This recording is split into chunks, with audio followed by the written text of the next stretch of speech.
afternoon, ladies and gentlemen. Welcome to our news for today. President Bashar al-Assad has received head of the Red Cross International Committee, Mr. Peter Maurer, and the delegation accompanying him. Discussion covered cooperation relations between the committee and the Syrian government and the appropriate mechanisms to consolidate such cooperation. President al-Assad voiced Syria's welcome of the humanitarian operations carried out by the committee in Syria as long as it performs its work in an independent and neutral way. On his part, Maurer expressed appreciation for the Syrian government's cooperation, praising mutual confidence between the two sides.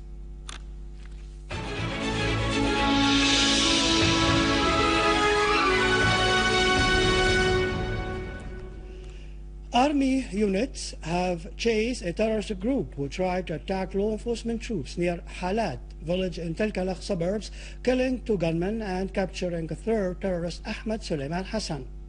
On the other hand, an army unit inflicted heavy losses on a terrorist group who tried to infiltrate from Lebanon into Syria at al-Mishrfi village in Telkalakh.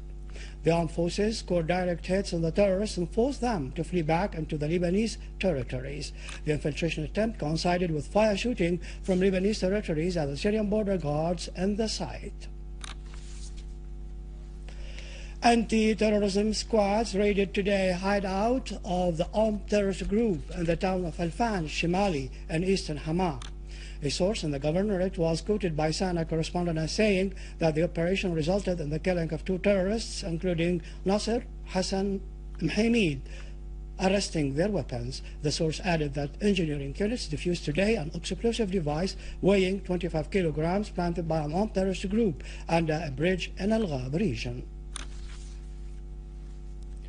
In cooperation with local inhabitants, army units continued to chase terrorists in Aleppo. They have succeeded to liberate 14 kidnapped persons, including women and children, in Oran region. They also killed a number of terrorists. Scores of terrorists were also killed, and vehicles provided with Doshka machine guns were destroyed in special operations carried out by army units near the schools of Al-Inzarad in Hanano, Muhammad Saleh Sabbagh, and Bustan al-Basha, Al-Maadi in Al-Maadi neighborhood, and Al-Taqaddum al-Arabi in Al-Marji quarter in Aleppo.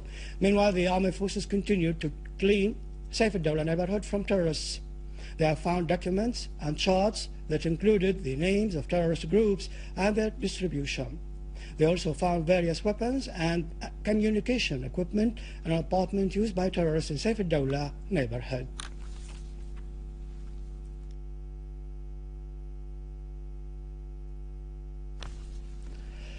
Authorities today found a terrorist group hideout in Al-Bahar neighborhood in Daraa, which contained various weapons and a field hospital. The weapons included automatic rifles, Kalashnikov machine guns, military uniforms, bulletproof shields, binoculars, and helmets, in addition to surgical beds, each worth 1,200,000 Syrian pounds, as well as surgical equipment and large quantities of foreign medicine. Meanwhile, the authorities today captured 3 other terrorists in the same neighborhood and confiscated their weapons. Border guards today intercepted an armed terrorist group in Al-Balata village in Al-Haffa province, killing and wounding a large number of them as others fled away. The group had tried to attack the military unit.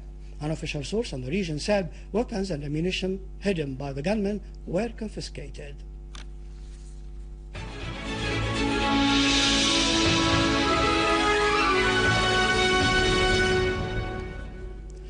Russian Deputy Foreign Minister Mikhail Bogdanov held a meeting with the delegation representing the Syrian internal opposition. Discussion during the meeting focused on ways of launching a political dialogue among all Syrian political factions to reach a solution to the Syrian crisis. Member of the Peaceful Change Current, Abdelhadi Shahada, said discussions with the Russian side were positive, pointing out that the Russian side has always been supportive of the Syrian people.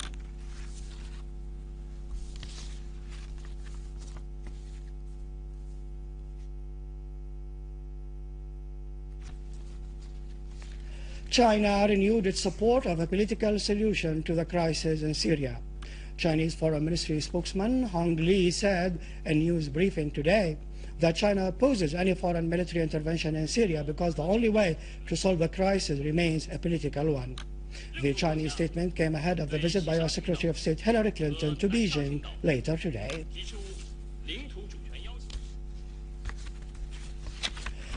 Finally, Secretary General of Hezbollah party Sayyid Hassan Nasrallah underlined that the stance of national resistance in Lebanon towards events in Syria is different from what has happened in other countries, as it confronts the US-backed Zionist project, supports resistance, and shows readiness for dialogue and reforms.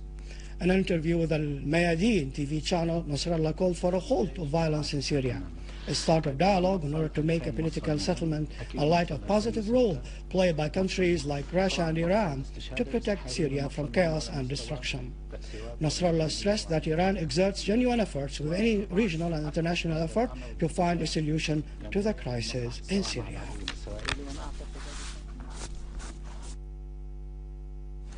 With this, we conclude our news bulletin for today. Thank you for listening. Up next, the latest business and market news with Vani, but you can always go to our site in English, SyriaNews.sy.